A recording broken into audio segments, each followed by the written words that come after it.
Making a habit of jotting down notes when experiences or feelings seemed important enough to put down on paper, his life soon became bound to his work. Similar to a number of writers, the lines between his life and the life of the characters in his fiction became blurred. The people he wrote about, which largely included himself, helped make the reading experience very intimate, relatable, and ultimately fascinating. A personality through and through, and despite doing questionable and/or unforgivable acts on occasion, he exuded a hypnotic type of charm, which more often than not let him off the hook. He once noted, "I didn't have the two top things, great animal magnetism or money. I had the two second things though, good looks and intelligence, so I always got the top girl." Perhaps an understatement, but life was fast and reckless for this one, ending in a disaster of his own making, but also leaving us with inspiring and colorful writings that are held to this day. Welcome to House of Words, a podcast about writers, the daring, and greatness. I'm your host, Jason Moore Harden, and on this episode, we explore the life of F. Scott Fitzgerald and his most famous novel, The Great Gatsby.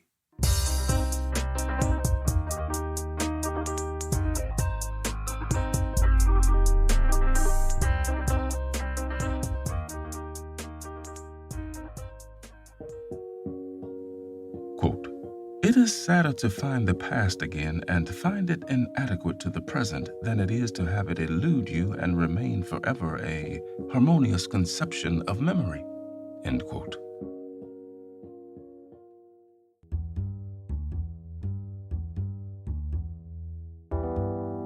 He was born Francis Scott Key Fitzgerald on September 24, 1896 in St. Paul, Minnesota, into a middle-class Catholic family.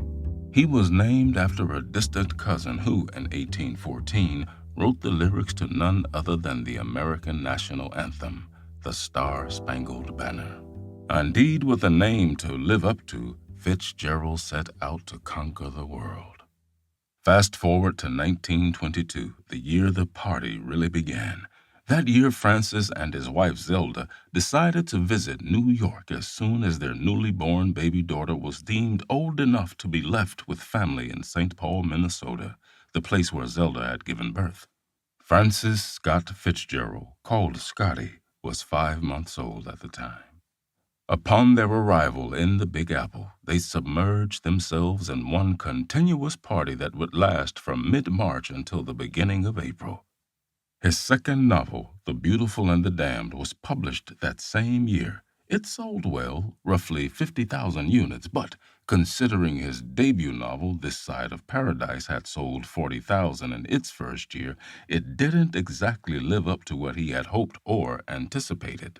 And by the time the second book was published, Scribner's, his publishing house, had advanced him $5,643, a sum that exceeds $100,000 in today's money.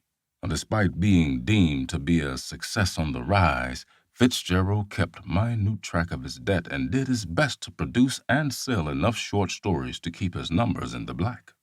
After a couple of wild and crazy weeks in New York City, he heads back to St. Paul and immediately settles into the task of selecting and revising the stories for his next book of short stories.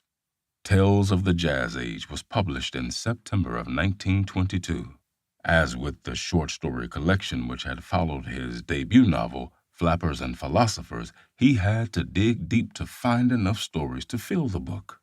He put in everything he'd written since the previous volume except Popular Girl and Two for a Cent, and reached back further still for 3 pieces he had rejected when Flappers and Philosophers was collected, The Camel's Back, Porcelain and Pink, and Mr. Icky. Even though he held a keen eye on big money, he nevertheless wrote and rewrote with care and literary ambition. Even his play, The Vegetable, was written with hope and dedication. Since the previous fall, F. Scott had been working on The Vegetable, a play he first projected 2 years before. He wrote to his editor Maxwell Perkins in January of 1923, the man who, by the way, had discovered him, telling him that he was in the midst of an awfully funny play that's going to make me rich forever. It really is. I'm so damned tired of the feeling that I'm living up to my income. In February, he finished the play and began trying it on various producers. However, he received no interest whatsoever. By the end of May, he had revised it and tried several more places, again with no success. In July came yet another revision, even a tentative name for it, Gabriel's Trombone. However, none of it helped. Then came September 1923. The vegetable had yet again been rejected. And as soon as they were settled in Great Neck in Long Island, where arguably their most extravagant parties took place, he sat down to rewrite it completely for the third time. Then, quite a few months later in April, it was finally accepted by Sam Harris and scheduled to go into rehearsal in October. Now, in the interim between writing the play and having it rejected, making rewrites which led to more rejections, he had begun rather casually working on a new novel. While The Beautiful and the Damned was doing worse than This Side of Paradise had, Tales of the Jazz Age did slightly better than Flappers and Philosophers. Nevertheless, this didn't alter the fact that he needed to write something new, something that would catapult him into the limelight he so desired. What he needed to do was to write the great American novel. He would spend quite a bit of time loafing around, but during that spring of 1923, he played with the idea of a novel about the Middle West and New York in 1885. It will concern less superlative beauties than I run to usually, he wrote Perkins, and will be centered on a smaller period of time. It will have a Catholic element. He soon, however, lost interest in this idea and began to have contact with two men who wanted to do his debut novel as a movie with he and Zelda in the leading roles. Perkins, the editor, was horrified at the idea, and Fitzgerald tried to reassure him by promising that it would be his first and last appearance positively. Well, that scheme, too, came to nothing. If he did indeed loaf around, it was partly because he had exhausted his material, but also partly because of the belief he and Zelda shared that if you were good enough, you not only could live according to the hedonistic code of the 20s, but would probably turn out all the better for doing so. The code of the 20s, which the Fitzgeralds believed in sincerely and conducted their lives according to, revolved very much around the desire for unadulterated gaiety on the conviction that youth's stuff will not endure, and then, duly disillusioned, settle into a resigned old age. F. Scott was even inclined for a while to think that he would commit suicide at 30, though as he gradually moved closer to the date, he settled on 50, unfortunately, an age he would never see. Back to Great Neck, Long Island, where he would note, I find that I can't live at Great Neck on anything under $36,000 a year, and I have to write a lot of rotten stuff that bores me and makes me depressed. But when his friend Louise Brooks protested that no writer needs to live on such a scale, he replied, well, don't you think, though, that the American millionaires must have had a certain amount of fun out of their money? Think of being able to give a stupendous house party that would go on for days and days, with everything that anybody could want to drink and a medical staff in attendance and the biggest jazz orchestras in the city alternating night and day. I must confess that I get a big kick out of all the glittering expensive things. And so the party in Great Neck continued on and on and on and on. He remarked ruefully, it became a habit with many world-weary New Yorkers to pass their weekends at the Fitzgerald house in the country. He and Zelda wrote a set of rules for guests at the Fitzgerald house. Visitors, it said, are requested not to break down doors in search of liquor, even when authorized to do so by the host and hostess. Weekend guests are respectfully notified that the invitations to stay over Monday issued by the host and hostess during the small hours of Sunday morning must not be taken seriously. These rules were only partly a joke due to the fact that a Fitzgerald party was likely to go on indefinitely. Now, seeing as a car was not a safe instrument for either him or his wife, the journey to and from Great Neck was always an adventure. According to Max Perkins, Fitzgerald once drove them straight into a pond instead of following the curve of the road because, I quote, it seemed more fun. Now, Zelda was definitely not excluded from these reckless drives as she got herself arrested as the bob-haired bandit. For instance, there was the time she drove slowly out of a side road in front of a car which missed her only due to a heroic effort. And when her passenger asked breathlessly if she had not seen the other car, she said, "Oh yes, I saw it." Yet somehow, despite their driving and in spite of the law, they always managed the return to Gateway Drive, maybe due to their status and perhaps the color of their skin. In particular, at this time, it was easier for them to find cracks through which to escape the repercussions of their more reckless actions. Now, the following mornings, after their harrowing escapades, it was customary for them to be found sound asleep on the front lawn. His notes during this period consist mainly of December, a series of parties; January, still drunk; April, third anniversary, on the wagon; July, intermittent work on novel, constant drinking; August, more drinking. This way of living made the task of upholding a household difficult, and, as he said himself, "I have never been able to fire a bad servant, and I am astonished and impressed by people who can." They apparently had 3 such servants at Great Neck, servants that deserved to be fired, but were not, and that was adding up. Add the parties and the liquor to the calculations, and you would come to the dizzying sum of $36,000, the equivalent of more than $600,000 in today's money. Now, believe it or not, this is what the couple spent during their first year at Great Neck. And by the end of that summer, he tried to curb his lifestyle and managed to get more work done on the novel. However, in October, his play The Vegetable went into rehearsal and, like many authors, he became fascinated by the process of stage production, spending his days at the theater and his nights revising what seemed not to be going well in rehearsals. The play was the new baby, thus the novel was set aside. His excitement rose to a high point through November. He was delighted with the lead and was sure the play was going to be a great success, the great success he so desperately needed. In the middle of November, The Vegetable opened at the Apollo Theater in Atlantic City, and, well, it was a tremendous flop. "It was," he wrote, "a colossal frost. People left their seats and walked out. People rustled their programs and talked audibly in bored, impatient whispers. After the second act, I wanted to stop the show and say it was all a mistake, but the actors struggled heroically on. There was a fruitless week of patching and revising, and then we gave up and came home." With his tail between his legs, Fitzgerald returned to Great Neck only to be faced with more bad news. He was, to his profound astonishment, $5,000 in debt. Now, he did the only thing he knew to do in these circumstances. He went on the wagon, retired to the large bare room with the oil stove over the garage, and set to work to write himself out of his financial ruin.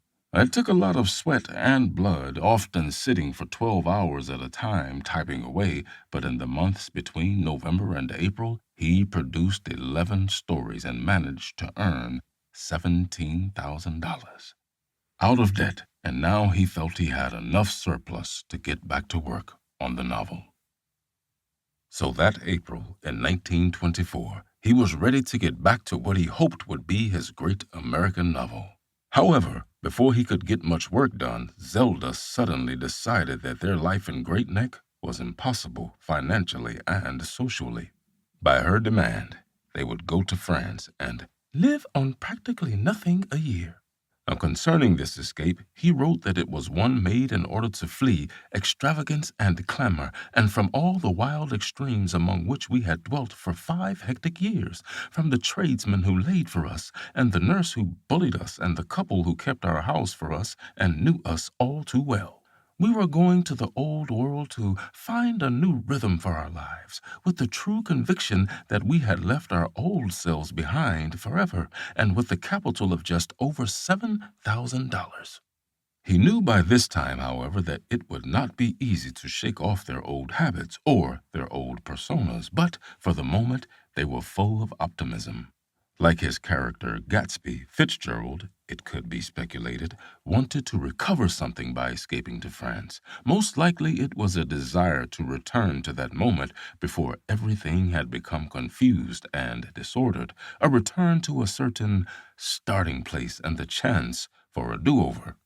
Once in France, they found temporary housing in the Grimm's Park Hotel at Hyères and immediately began the search for a villa. By June, they had found a satisfactory place to live. It was in Saint Raphael, a large and handsome place with extensive gardens called the Villa Marie. And so there they were, settled for the summer. The couple settled into their French phase. They bought a Renault. Fitzgerald grew a mustache and gradually surrendered to the French barber's idea of how his hair should be cut, and they soaked in the sun long hours on the beach. And for a while, things went along so well that F. Scott wrote to Maxwell optimistically, "We are idyllically settled here, and the novel is going fine. It ought to be done in a month." However, in July, a serious crisis cast a shadow over their lives. When they had first arrived in Saint Raphael, they had met a French aviator by the name of Edouard Jossan. He was a dark, romantic fellow with a classically handsome profile and curly black hair. He almost immediately fell deeply and openly in love with Zelda. Now, this was a familiar experience for Fitzgerald, though he never altogether got used to it, but still, he managed. Anyhow, when Zelda began to show an interest in Edouard, well, that was another matter. The affair came to a quick and violent climax by the middle of the month, and apparently, after one or two noisy, undignified scenes set off by Fitzgerald, Edouard departed from Saint Raphael, leaving Zelda a long letter in French as well as his photograph. Fiery. A month after the crisis, he noted that they were once again close together, and by September that the trouble was clearing away. But long afterwards, he wrote in his notebook, "That September 1924, I knew something had happened that could never be repaired." However, by some odd quirk, he found that this crisis scarcely affected his ability to work. "It's been a fair summer," he wrote to Maxwell. "I've been unhappy, but my work hasn't suffered from it. I am grown at last." That final sentence was one he was to repeat, half hopefully and half ironically, for the rest of his life.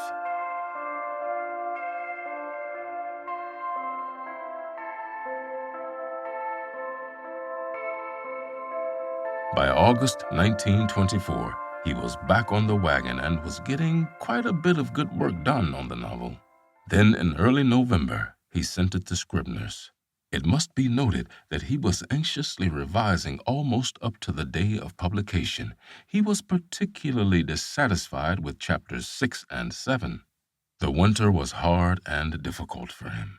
He was in a state of tension after 3 months of hard work on his novel, plus the fact that he was still plagued by the unresolved issues concerning what had occurred with Zelda the previous summer. He was in the red financially, as he always was after a strong period of working on a book, so nothing new there. This time around, he'd borrowed to the limit against the expected royalties on Gatsby and still owed an additional 3 stories, but the novel was still at the forefront of his mind. He shuffled back and forth between the attitudes of his characters when trying to find a title for the book. His first suggestion was Among Ash Heaps and Millionaires, but that soon gave way to The Great Gatsby. Even though he had arguably found the title, he still kept experimenting with others which suggested a more satiric attitude toward Gatsby, such as Trimalchio in West Egg. A month later, he returned to The Great Gatsby, but by January, he was saying, "My heart tells me I should have named it Trimalchio." And on March 25th, 2 weeks before publication, he cabled, "Crazy about title under the red and white and blue," whatever that means. While he struggled finding the right title, he also kept editing the novel, and as late as February 18, 1925, he cabled Perkins, "Hold up Galley 40 for big change." This change involved cutting 5 or 6 pages from the heart of the quarrel between Gatsby and Tom and rewriting the whole passage. The reception is what worried him most. He'd simply given his all, committed fully into it, literally put himself in debt and rolled the dice with what some would refer to as blind gusto. Regardless, he understood that he was old enough now, this time, to be judged without qualification for his youth. The success of this particular publication carried a great weight. For one, he was worried about its financial success, which could be of dire consequences for him if the novel failed. More importantly, however, was his longing to be considered good by those whom he respected.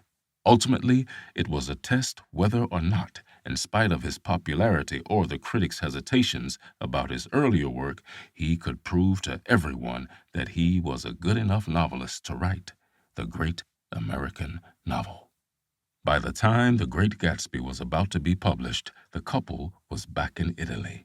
Now, just before the novel landed in stores on April 10th, they decided to return to Paris, driving north from Marseille in their car. But, as usual, their car, as all of their previous vehicular purchases, was a used one. Well, wouldn't you know, the car broke down, and they were forced to go by train the rest of the way. This meant that on April 10th, they found themselves caught in the south of France. He, his anxiety now beyond all reason, cabled good old Perkins on April 11th, less than 24 hours after publication, asking if there had been any news.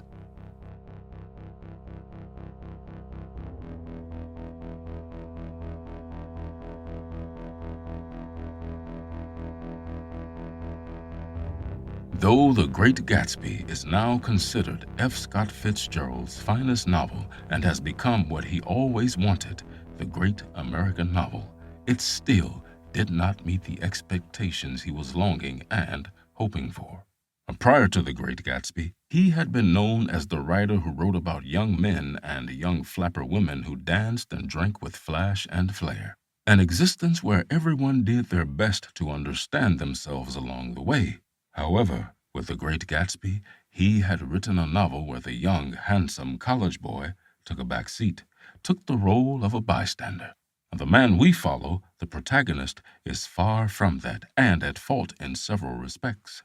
The dream of the youthful jazz age was suddenly in the shadows. Some speculated that he went too far in rewriting his own history, thus moving ahead of his audience. Thus, this novel suffered from the same growth. Now, established opinion was represented by book critic Lionel Trilling. He wrote, "Except once, Fitzgerald did not fully realize his powers, but his quality was a great one, and on one occasion in The Great Gatsby, it was as finely crystallized in art as it deserved to be." By October 1925, the novel sold less than 20,000 copies, less than half his debut novel and 30,000 less than half his sophomore novel. The Dial called Gatsby one of the finest of contemporary novels. The Saturday Review said it revealed thoroughly matured craftsmanship and had high occasions of felicitous, almost magic craftsmanship. There were many great reviews of the book, but it didn't manage to take away the sting of the disappointing sales, which was quite the opposite of what he needed. By the time of his death in 1940, suffering his third and fatal heart attack, he died believing his work had been forgotten. His obituary in the New York Times hailed him as a brilliant novelist and cited Gatsby as his greatest work. In the spring of 1942, mere months after the United States' entrance into World War II, an association of publishing executives created the Council on Books in Wartime with the stated purpose of distributing paperback armed services editions books to combat troops. Literary figures and friends of Fitzgerald had pushed his novel, and as a result, The Great Gatsby was one of these paperbacks that were reissued. Within the next several years, 155,000 copies of Gatsby were distributed to U.S. soldiers overseas. The book turned out to be quite popular among beleaguered troops. Unbeknownst to F. Scott, or maybe he was watching when it happened, it was only the beginning of the success that would occur after his death. By 1960, 35 years after the novel's original publication, the book was steadily selling 100,000 copies per year. By 1974, The Great Gatsby had attained its status as a literary masterwork and was deemed a contender for the title of The Great American Novel. As a side note, and since we have 2 episodes on the gonzo himself, Hunter S. Thompson retyped pages of The Great Gatsby quoting Thompson just to get a feeling of what it was like to write that way. According to Thompson's friend William Knack, Thompson once retyped the entirety of the novel, so it most definitely became a part of the zeitgeist. As of early 2020, The Great Gatsby had sold almost 30 million copies worldwide and continues to sell an additional 500,000 copies annually, which is a sad yet impressive feat considering that the man who needed to experience this the most is the one left out of the quote-unquote party. Let's end this wild ride of an episode with a snippet of F. Scott Fitzgerald's message to his daughter when she began to consider being a writer. What you have felt and thought will, by itself, invent a new style, so that when people talk about style, they are always a little astonished at the newness of it, because they think it is only a style that they are talking about, when what they are talking about is the attempt to express a new idea with such force that it will have the originality of the thought. What he said.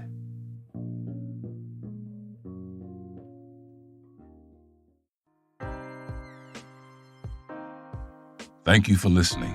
I hope you've enjoyed this episode and will spread the word about the podcast. Once again, I have been your host, Jason Nemore Harden. We here at House of Words ask that you please consider helping to make this show easier to produce and more frequent by contributing on our Patreon page at patreon.com/houseofwords or paypal.me/houseofwordspodcast. Alternatively, you can subscribe and encourage others to subscribe to our YouTube page, House of Words Podcast. Every little bit helps, more than you might think.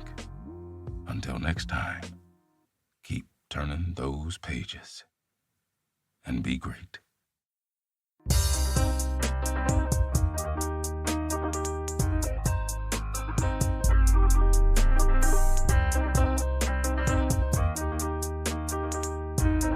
House of Words is written and produced by Cristo M. Sanchez, narrated and edited by me, Jason Nemore Harden, and music by Creature 9 and Wood. All rights and ownership belong to Cristo M. Sanchez and Jason Nemore Harden.